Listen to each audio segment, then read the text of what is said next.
আসসালামু আলাইকুম রহমতুল্লাহি ওবারাকাতুহু। প্রিয় বন্ধুরা, কেমন আছেন সবাই? আশা করছি আপনারা সবাই ভালো আছেন। আজ আপনাদের মাঝে আমার পারিবারিক যে সবজির বাগান আমি করেছি তার কিছু দৃশ্য আপনাদের মাঝে শেয়ার করতে আসলাম। দেখতে থাকুন। আমি যে বাড়িতে ভিতরে বেগুন লাগিয়েছি এবং আরও অনেক সবজি লাগিয়েছি। আমার পুঁই শাক আছে, আরও অনেক সবজি আছে। আপনারা এক এক করে দেখতে থাকুন। এটা আপনারাও এখন বাজারে যে সবজির দাম, সেটা আপনারা যদি বাড়িতে এরকম একটু জমিতে বিভিন্ন ধরনের সবজি আবাদ করেন তাহলে আপনাদের পারিবারিক চাহিদাটা পূরণ হবে ইনশাল্লাহ।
আমি আসলে নিজে বাড়িতে থাকতে পারি না, তো এই জন্য সেভাবে যত্ন নিতে পারি না।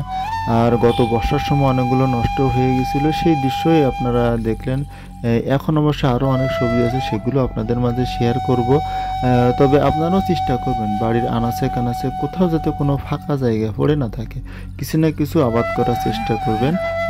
এবং আমার জন্য দোয়া করবেন যাতে আমি আরও সবজির চাষ করতে পারি, এই আশাবাদ ব্যক্ত করছি। আসসালামু আলাইকুম।